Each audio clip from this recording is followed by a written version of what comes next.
Assalamualaikum warahmatullahi wabarakatuh.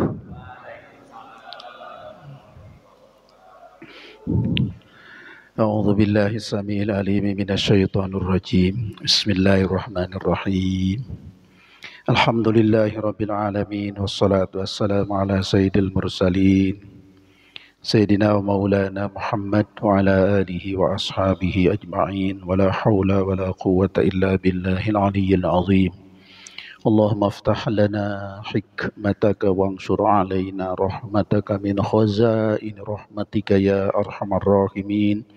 اللهم افتح لنا فتوح العارفين واجعلنا من العلماء العاملين واجعل أعمالنا خالصة لوجهك الكريم.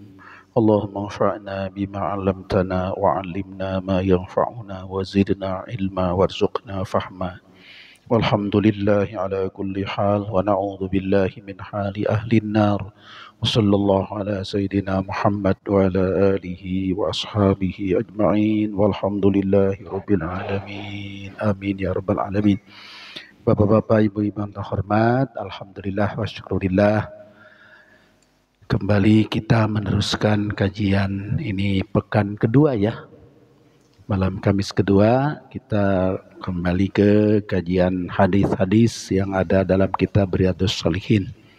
Tapi sebelum mulai saya sampaikan selamat Hari Raya Idul Adha.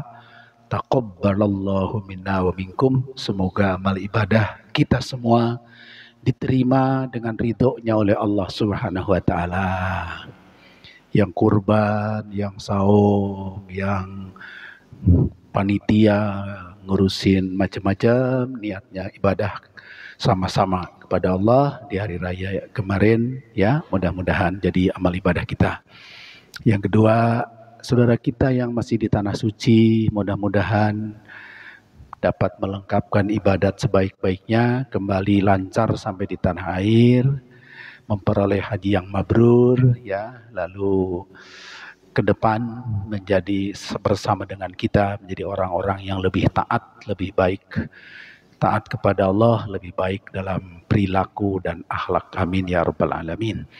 Bapak yang terhormat, saya ingin kita mari teruskan kajian Riyadhus Shalihin. Dalam catatan saya, kita pada bab tahrimuz zulmi, pada bab haram berbuat zolim, hadis ke-11 kalau catatan saya ya.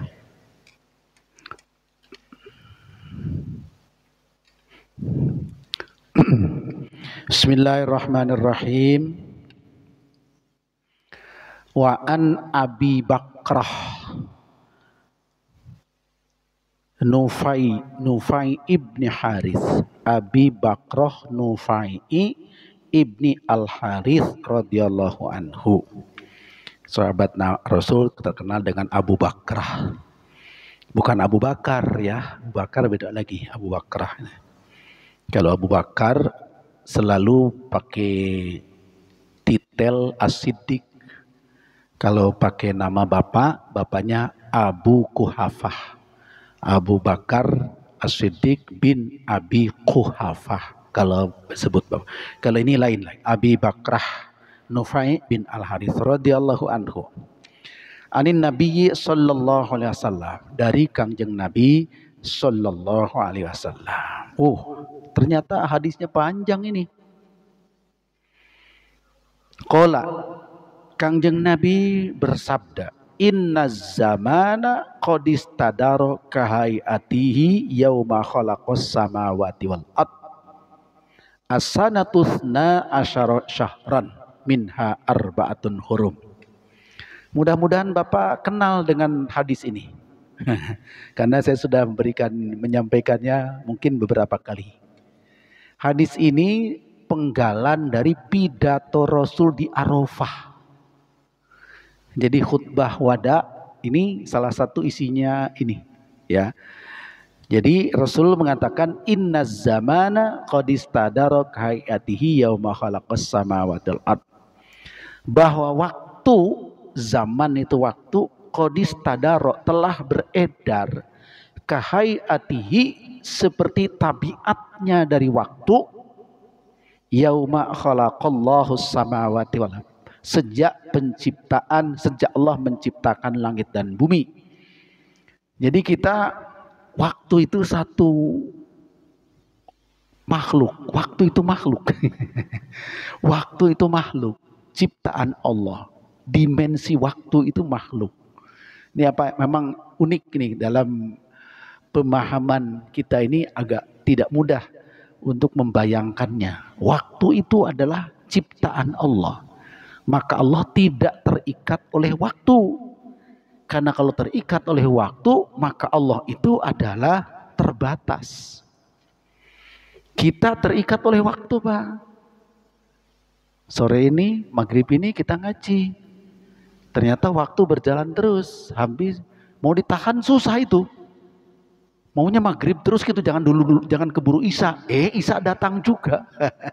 Jadi sifat waktu bergulir terus. Itu sudah ciptaan Allah seperti itu. Kita tidak bisa menghentikan waktu, kecuali Allah yang menghentikannya. Nah, saya pernah mengungkap sedikit tentang dimensi waktu dan dimensi ruang ketika diminta ceramah Isra Mi'raj. Nah, saya ulas sedikit tentang dimensi waktu dan ruang. Ya, karena ada kaitan dengan peristiwa mukjizat Nabi Muhammad Isra Mi'raj. Ternyata Rasul mengungkapkan karakter waktu dalam penggalan pidatonya di Arafah. Inna zamana qad istadar, sungguh waktu itu beredar seperti tabiatnya, hay'ah itu karakternya ya. Yauma khalaqallahu samawat, sejak penciptaan langit dan bumi. Lalu as-sanatu ithna asyara syahran, setahun itu 12 bulan. Jadi setelah 12 bulan kembali lagi ke bulan pertama terus gitu ya. Kemudian minha, di antara yang 12, arbaatun, ono papat. Nah, pakai bahasa Jawa dikit. Ono papat. Nah, ada ampe. Nah, ada 4. Hurum, yang jadi bulan hurum. Bulan mulia. Pilihan dari Allah. Salasun, sing telu. Yang 3. Mutawaliyatun, berturut-turut. Nah, berturut-turut saya tidak tahu bahasa Jawanya. Zulqa'dati, 1 Zulqa'dah. Wa Zulhijjati, kedua Zulhijjah. Wal Muharramu, ketiga Muharram. Saya sering mengungkap ini. Ini ketentuan Allah sejak penciptaan langit dan bumi. 1 tahun itu 12 bulan. Lalu Allah memilih 3 bulan diantaranya disebut di bulan hurum. Di bulan hurum itu kita harus meredam segala jenis kejahatan, keburukan betul-betul. Bukan berarti di bulan lain boleh. Tapi sanksinya tambah berat kalau di bulan ini gitu. Sebaliknya kalau beramal soleh diberi pahalanya lebih besar.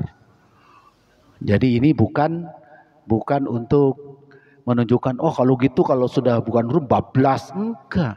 Tetap aturan boleh tidak boleh itu jalan, tapi di bulan hurum itu lebih kencang lagi larangannya. Sama seperti orang haji. Faman faradha fihinal hajj fala rafatha wala fusuqa wala jidala fil hajj. Siapa yang sudah mantep niat haji, jangan rafath, jangan fusuk, jangan jidal, jangan ngomong jorok, jangan berbuat fasik, berbuat dosa, jangan bertengkar. Bukan berarti kalau tidak haji boleh, bukan. Haji itu kasih larangan lebih kencang. Karena cenderung lalai, maka ada penekanan. Nah, sama ini juga, di bulan ini ada penekanan. Warojaba, dan bulan Rajab. Bulan Rajab tidak berturut-turut. Kalau yang tadi berturut-turut ya. Zulqa'dah, Zulhijjah, Muharram.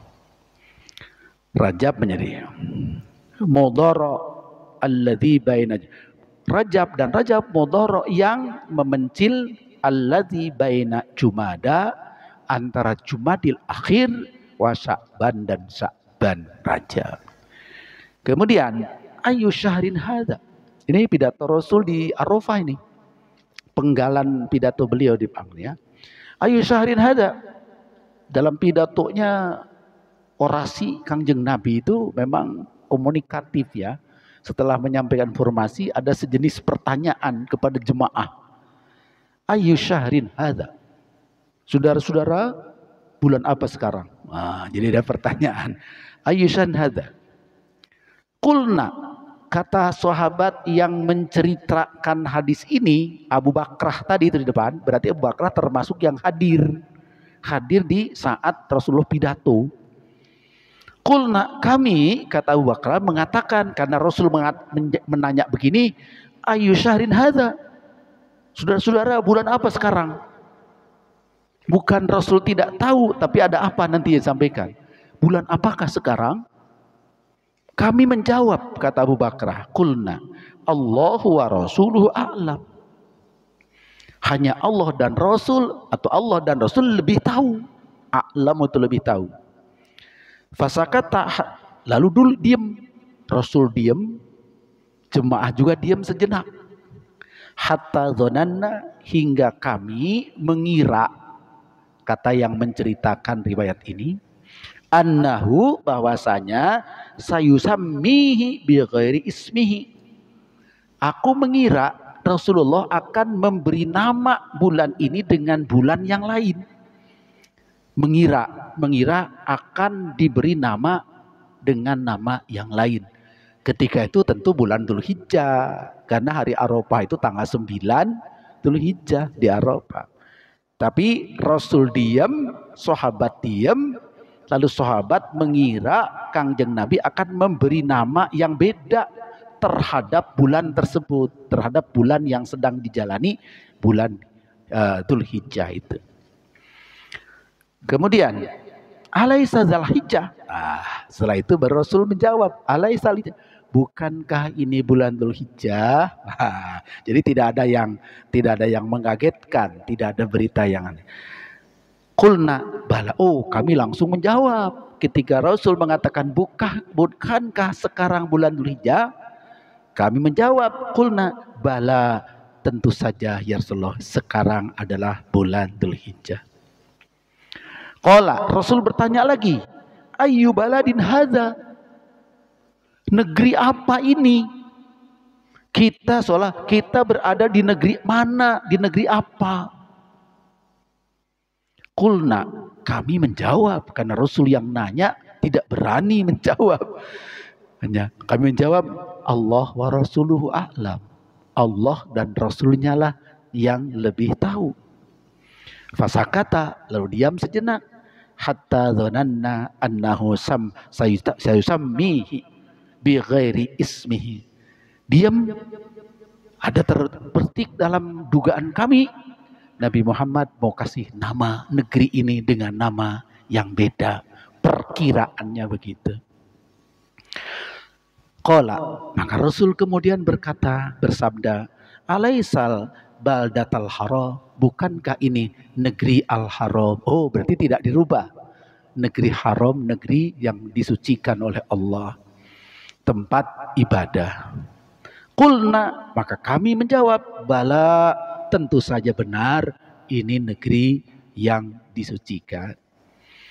Faqala, berkata lagi Rasulullah, fa ayyu yaumin hada? Hari ini hari apa? Pertanyaan Rasul lagi. Qulna, kami menjawab, Allah wa rasuluhu a'lam. Allah dan Rasulnya lebih tahu. Fasakata, lalu diam sejenak. Hatta zonanna, sehingga kami menduga, annahu sayusammihi bi ghairi ismi, akan memberi nama hari ini dengan nama yang berbeda perkiraannya. Qala, lalu Rasul mengatakan, alaisa yauman nahri, bukankah ini hari nahar? Oh, berarti ini pidato di Mina ini, bukan di Arafah ini.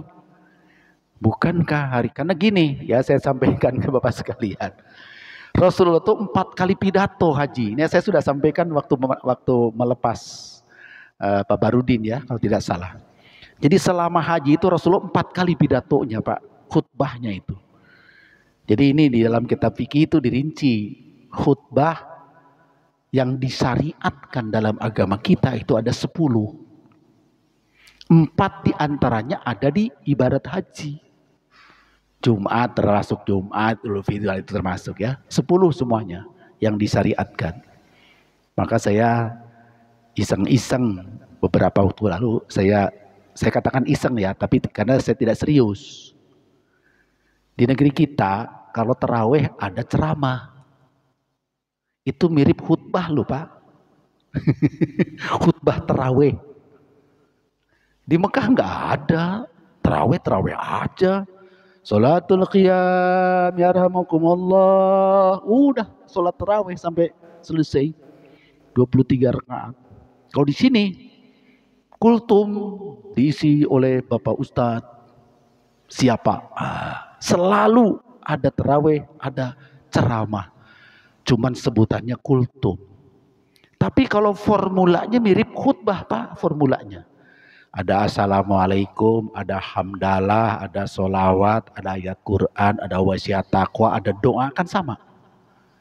Jadi itu menyerupai khutbah. Maka saya katakan saya iseng ya. Sebetulnya itu bid'ah itu. Karena zaman Rasul nggak ada itu terawih pakai ceramah, itu nggak ada. Terawih aja. Kenapa saya bilang begitu? Hanya iseng saya ngomong begitu ya. Nanti ada orang tersinggung lagi. Iseng kenapa? Akhirnya banyak jemaah yang mau terawih itu pingin dengar ceramahnya, bukan mau sholatnya. Rebutan, di sini ceramahnya profesor doktor, asli doktornya. Nah gitu ya. Akhirnya dia maka rebutan. Soal terawihnya mah ya nanti aja. Jadi sekarang tuh fokus ke ceramahnya, ada yang begitu, kan bergeser berarti ya. Bergeser Pak, orang sama sekali tidak ada ceramah zaman Rasulullah itu.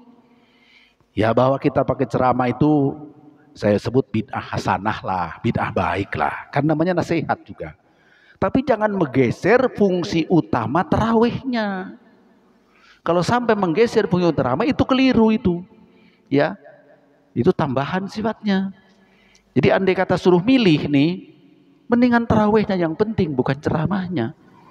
Ceramah mana nanti hari Jumat, Jumatan, khutbah namanya, Idul Fitri, khutbah lagi. Nah, jadi yang disyariatkan dalam hukum Islam, khutbah itu menurut hitungan para ulama ada 10.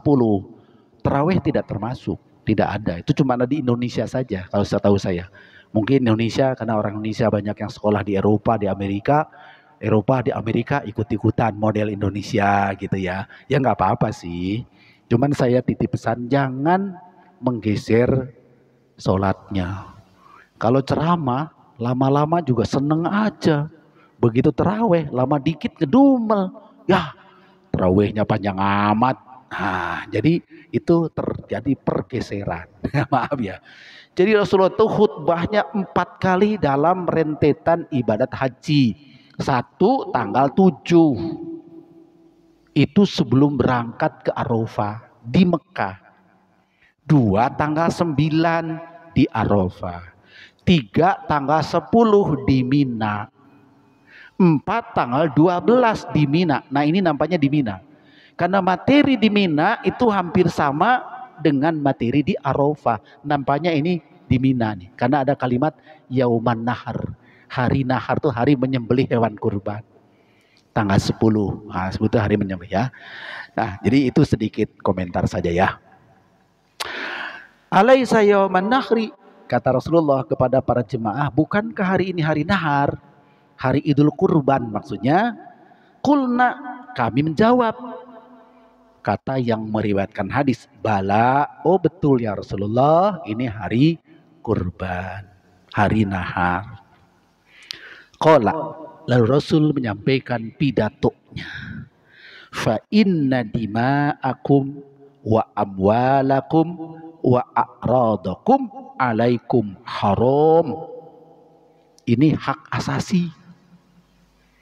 Ini oleh para pakar itu, ya para cendekiawan muslim, kalau saya mah ikut-ikutan doang.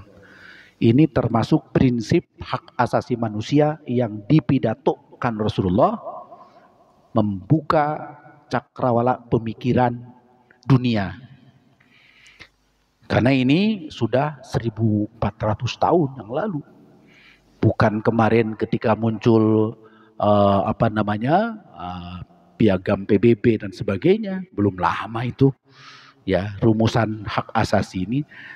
Fa inna dima'akum, sungguh darah kalian, darah itu jiwa ya, wa amwalakum, harta kalian, wa a'radakum, kehormatan kalian, alaikum, baik kalian, haramun, haram mengganggunya. Jadi satu, mengganggu fisik, dua, mengganggu harta, tiga, mengganggu kehormatan, haram terhadap sesama kita. Ih, Rasulullah ini.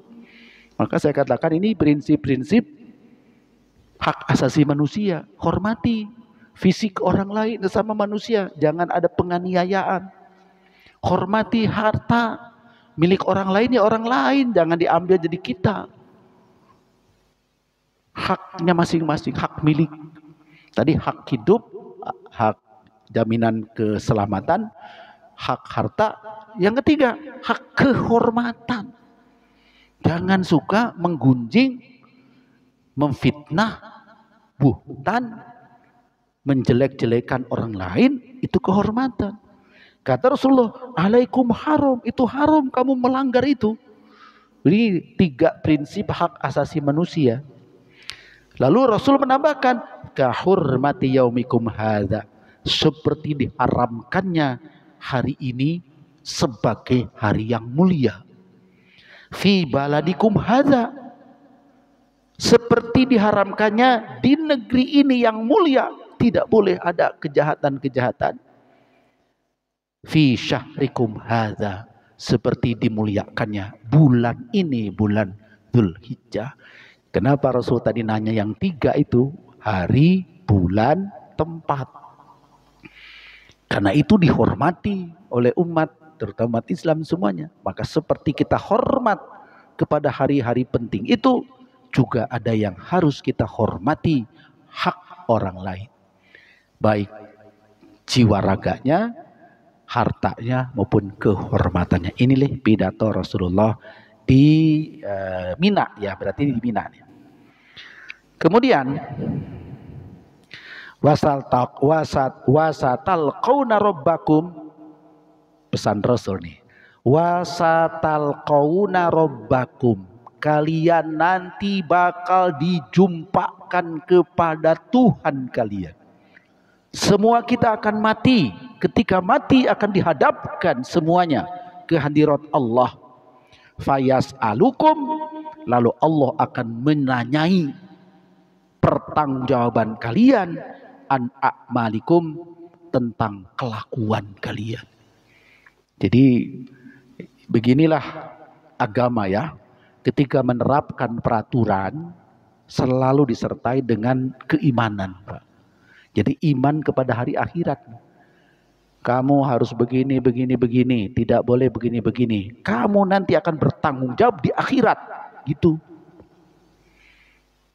Ya, jadi suatu hukum dalam Islam, termasuk di Al-Quran, kalau ada hukum-hukum yang diterapkan, maka selalu disertai dengan penghayatan keimanannya. Bahwa Allah akan minta tanggung jawab, bahwa Allah mengetahui dan seterusnya, bahwa di akhirat akan dapat balasan. Selalu begitu. Itu Quran dan Sunnah. Jadi Islam itu tidak bisa lepas dari akidah. Maka yang untuk memperbaiki perilaku manusia harus dimantapkan keimanannya. Ala, ingatlah, fala tarji'u ba'di kufar. Ala, wahai ingatlah, fala tarji'u, jangan sekali-kali kalian kembali ba'di, setelah sepeninggalku kufaron, menjadi kufur lagi. Kamu, jadi ini isyarat Nabi Muhammad sudah selesai tugas. Karena setelah itu kira-kira 80 hari beliau wafat.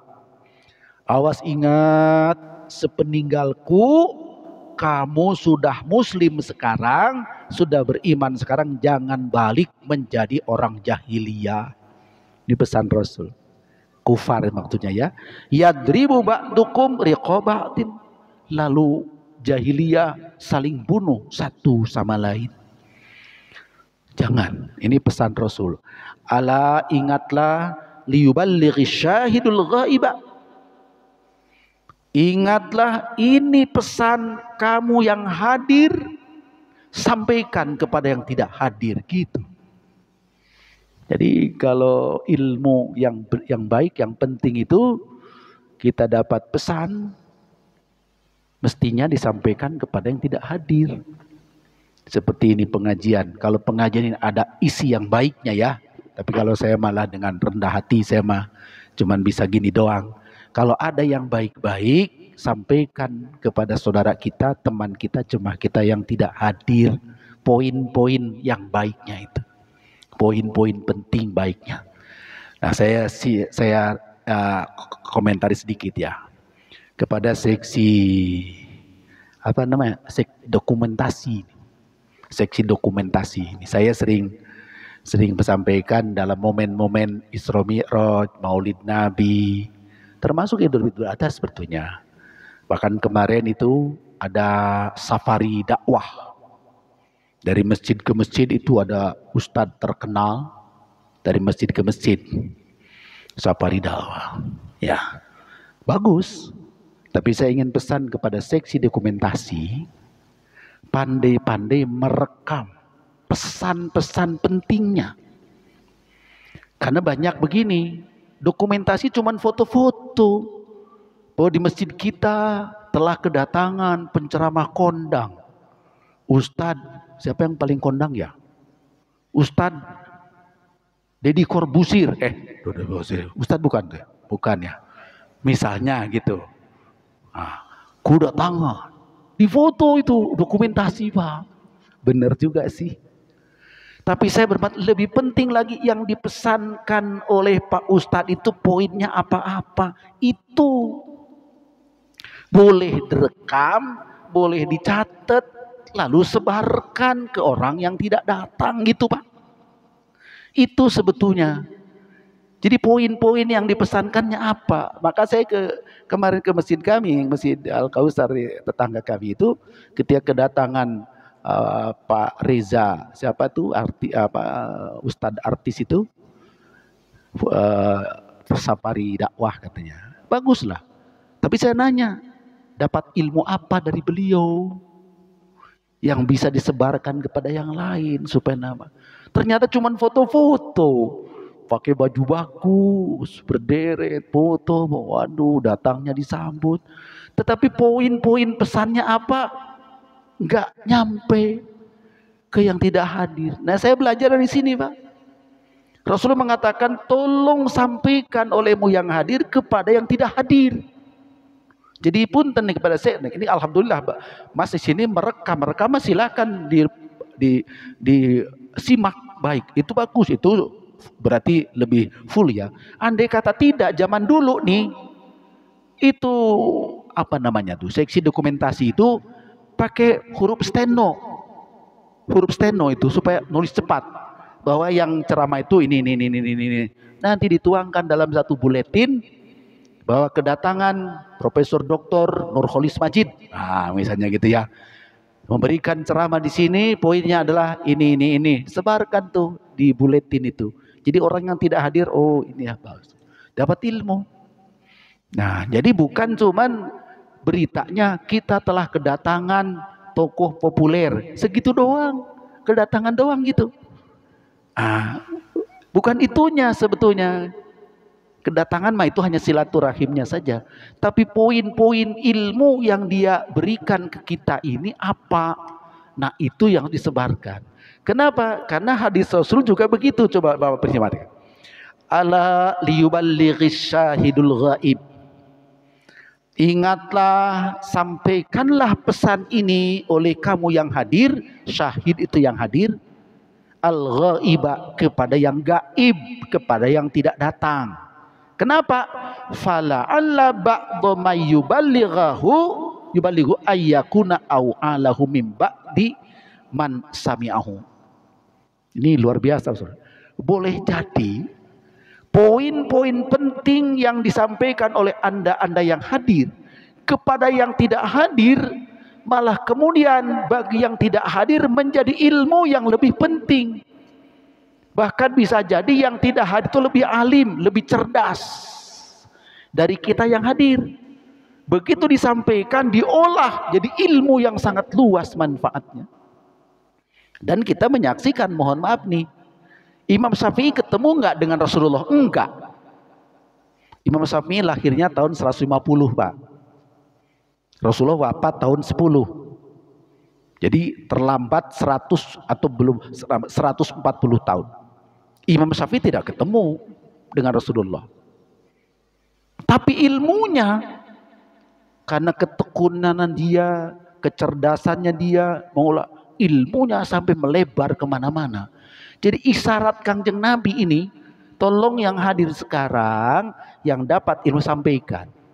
Ketika sampai ke orang yang tidak hadir, orang tidak hadirnya ternyata orang yang lebih cerdas daripada kita yang hadir, maka itu menjadi bahan ilmu yang berkembang. Ya Rasulullah, Pak. Dan faktanya betul, kan muncul para mujtahid itu. Imam Malik juga nggak ketemu dengan Rasulullah, Imam Hanafi enggak, Imam Syafi'i enggak. Dia cuma menerima dari guru secara estafet dari Rasulullah. Tapi begitu diolah oleh beliau, dihimpun dari satu buku, dikodifikasikan hukum itu dengan lengkap, sehingga orang mengatakan cukuplah kita belajar Imam Syafi'i, seluruh ajaran agama kita dapat. Cukuplah kita belajar tulisan-tulisan Imam Maliki dan ajarannya, dapat gambaran agama dengan lengkap. Padahal tidak ketemu Rasulullah. Nah, jadi maka saya katakan kepada seksi dokumentasi, bagaimana caranya saya tidak tahu itu ya. Mungkin ada pelatihan khusus. Bagaimana itu adalah mendokumentasikan, kalau bisa itu, kalau terlalu panjang nanti disimpulkan poin-poin pentingnya lalu disampaikan. Dulu saya waktu ketua masjid tahun 90-an lah di Al-Kausar. Anak remaja itu bikin mading, Pak. Bikin mading, anak remaja. Itu ada bagus juga. Nah, mading itu diantaranya menuangkan, dulu kan belum ada yang begini nih. Belum ada SMS, belum tahun 90-an. Ya, jadi anak remaja itu menyimak, mencatat. Lalu kalau sudah selesai itu ditayangkan di mading itu bahwa telah perayaan, alhamdulillah telah sukses, peringatan Mi'raj, penceramahnya segini. Nah, poin-poin yang sampaikan ini sudah tayang. Jadi yang tidak hadir, oh itu nasihat, ilmu tambahannya. Nah, itu saya masih ingat zaman dulu ya. Kalau sekarang lebih canggih sebetulnya. Cuman memilih momennya itu kadang-kadang orang belum paham. Hanya sekedar foto-foto aja itu ya sebenarnya hanya gambaran kehadirannya saja. Tapi kita bukan cuma kehadiran kan, kita butuh itu ilmunya, nasihatnya. Nah, tolong dikembangkan ya. Karena ternyata ini inspirasinya begitu, Pak. Kata Rasulullah, yang hadir waktu itu menurut catatan 140.000, Pak. Yang ikut haji dengan Rasulullah, haji wada itu. Tapi Rasulullah tahu ini tidak semuanya, tetap tidak semuanya. Di Madinah banyak yang tidak ikut, yang tidak bisa ikut maksudnya. Ya, maka Rasul ada pesan seperti ini. Liyuballighi syahidul ghaiba fala'alla ba'da may yuballighahu ayyakuna aw alahu min ba'di ma sami'ahu. Boleh jadi orang yang tidak hadir, jika diberitahu isinya itu lebih manfaat bagi dia dan lebih berkembang ilmu itu pada diri mereka karena kecerdasannya orang yang tidak sempat hadir gitu. Jadi itulah cara penyebaran agama Islam dari zaman Rasulullah ya. Maka dicernalah nanti sahabat bercerita kepada yang lain, ketika dapat murid kepada muridnya terangkan ini Rasulullah nasihatnya. Ternyata bisa jadi muridnya lebih cerdas daripada gurunya. Bisa terjadi dalam perkembangannya seperti itu ya. Nah, kemudian setelah Rasul mengungkapkan itu, summa qala, lalu Rasul berkata, ala hal balagtu, apakah pesan-pesan ini sudah aku sampaikan? Kata Rasulullah, ala hal balagtu, diulang. Kulna, Kami menjawab semua waktu itu, na'am. Betul ya Rasulullah, pesanmu, pesan Rasulullah sudah sampai kepada kami.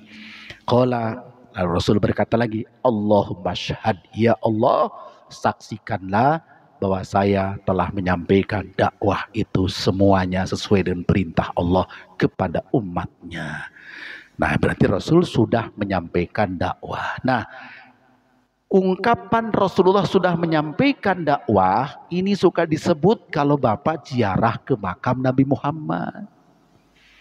Kan suka ngucap salam Pak Haji ya. Assalamualaikum ya Rasulullah, kan gitu. Assalamualaikum ya Habiballah. Assalamualaikum ayuhan Nabi. Kemudian qad ballaghtar risalah wa addaital amanah wa jahadta haqqa jihadi. Itu paling tidak nambah gitu tuh salamnya tuh. Artinya apa? Salam sejahtera dari Allah buat Anda wahai Rasulullah, wahai Nabi pilihan. Lalu telah kau tunaikan, telah kau sampaikan, qad ballaghtar risalah. Risalah ajaran Islam sudah engkau sampaikan. Kita ucapkan gitu ke Rasulullah karena kita dapat ilmu Islam ini karena sudah disampaikan generasi-generasi 1400 tahun sampai kepada kita. Kita ungkapkan itu suatu jasa tidak bisa dihitung, tidak terhingga jasa Rasulullah kepada kita umat manusia. Maka kita dengan tulus hati diungkapkan. Bahkan para ulama mengatakan kalau ziarah ke makam Rasul, anggap Rasulullah itu masih hidup. Karena salam kita dijawab oleh Rasulullah.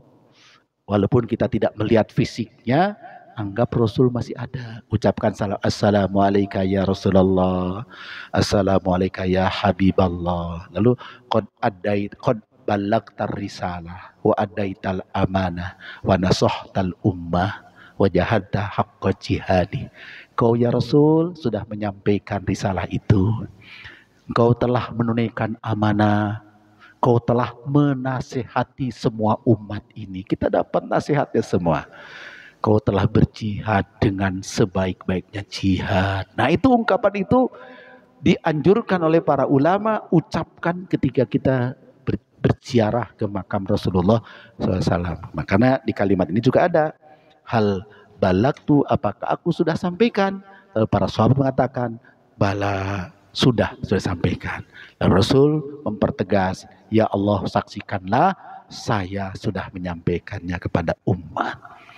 Karena itulah ini jadi isyarat setelah itu tidak lama kemudian beliau wafat karena udah sempurna.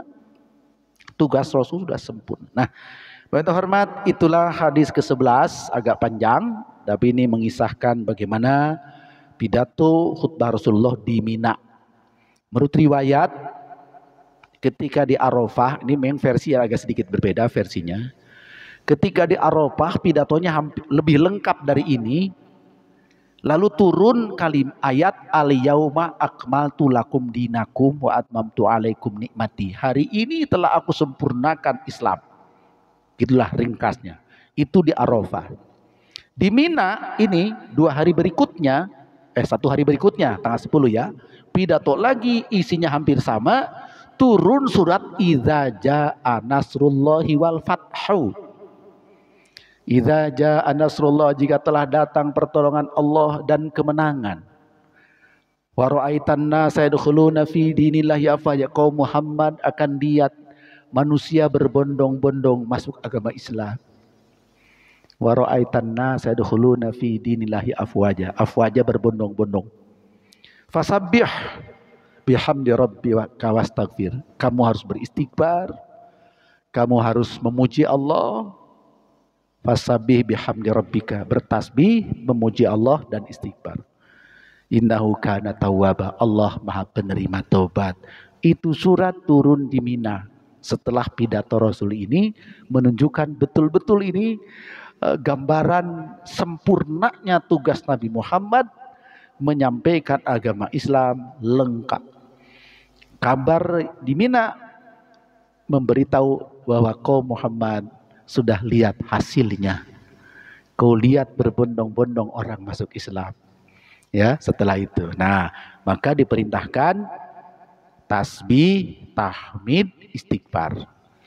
Menurut Siti Aisyah, setelah turun surat An-Nasr, Rasulullah itu banyak membaca tasbih. Subhanakallahumma rabbana bihamdika Allahumma gfirli. Itu tasbih beliau. Hampir kalau habis duduk-duduk mau bangkit, baca itu. Ngobrol-ngobrol begitu. Subhanakallahumma rabbana Allahumma gfirli. Sering dalam pertemuan subhanakallahumma. Karena sudah ada perintah dalam surat An-Nasr, fasabbih bihamdi rabbika wastaghfir. Bahkan dalam sujud dan ruku tasbihnya itu subhanakallahumma rabbana bihamdika Allahumma. Nah, ini dipakai oleh orang Muhammadiyah. Maka orang Muhammadiyah, kalau Bapak sekolah di Muhammadiyah, bacaan ruku dan sujudnya bukan subhanarabbiyal azim, bukan subhanal a'la, tapi subhanakallahumma rabbana bihamdika Allahumma gfirli. Karena kata mereka, Nabi Muhammad dalam sujud dan ruku setelah turun surat An-Nasr itu bacaannya. Kalau Bapak baca apa ruku sujud? Enggak apa-apa. Itu paman saya itu Muhammadiyah di Ciamis, udah wafat sekarang. Itu bertukar pikiran dengan saya. Jadi yang afdol mana? Rasulullah di akhir hayatnya membaca itu, kata paman saya. Oh, berarti Bapak sudah akhir hayat ya? Saya bilang begitu. Berarti Bapak baca itu sudah akhir hayat ya? Insya Allah saya masih panjang hayat saya. Jadi Rasulullah di akhir hayat. Jadi dua-duanya juga perintah Rasulullah gitu ya. Tapi kita tidak harus bertengkar antara dua cara itu. Yang jelas isinya tasbih. Ya, Rasulullah membaca itu karena sudah ada rasa sempurna, sudah tugasnya akan kembali kepada Allah, memperbanyak tasbih, tahmid, dan istighfar 3. Fasabbih bihamdi rabbika, fasabbih tasbih, bihamdi rabbika tahmid, wastaghfir istighfar 3. Ya, jadi itu silahkan. Tapi itu tanda-tanda sudah akan wafat. Nah, kalau Bapak sudah ada tanda-tanda belum ya? Nggak tahu tandanya kita. Jadi soal bacaan dua-duanya boleh. Di awal-awal Rasul mengatakan ketika turun Sabbihisma rabbikal a'la, turun tuh di Mekah. Lalu kata Rasul jadikan itu dalam bacaan sujudmu. Subhanarabbiyal a'la itu perintah Rasul juga.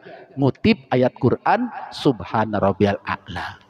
Ada lagi surat Waqiah, fasabbih bismi rabbikal azim, ya, Waqiah ya. Ketika turun itu kata Rasul, faj'alhu fi ruku'ikum. Jadikan itu bacaan saat ruku'mu. Jadi itu juga perintah Rasul. Dua-duanya boleh. Gimana kalau saya gabung? Boleh? Boleh. Subhanarabbiyal azim wa bihamdihi subhanallah. Ini Ustadz Amin Sardi panjang rukunya. Saya sudah 3 kali ini. Subhanallah azim wa bihamdihi subhanallah. Masih juga tambahin. Boleh. Subhanakallahumma rabbana Allahumma. Boleh. Jadi dua-duanya dipakai boleh. Jadi bacaan itu yang penting tasbih. Itu fikih ya. Untuk hormat itu dulu yang saya sampaikan. Mohon maaf lebih kurangnya. Campur canda dikit mohon maaf ya. Saya kadang-kadang ya suka begitu, mohon. Terima kasih, semoga menjadi kebaikan buat kita semua. Kalau ada kesalahan mohon ampun, mohon maaf pada Allah. Subhanakallahumma rabbana bihamdik asyhadu an la ilaha illa anta astaghfiruka wa atubu ilaik. Wa sallallahu ala sayyidina Muhammad wa ala alihi wa ashabihi ajma'in walhamdulillahi rabbil alamin. Wassalamualaikum warahmatullahi wabarakatuh.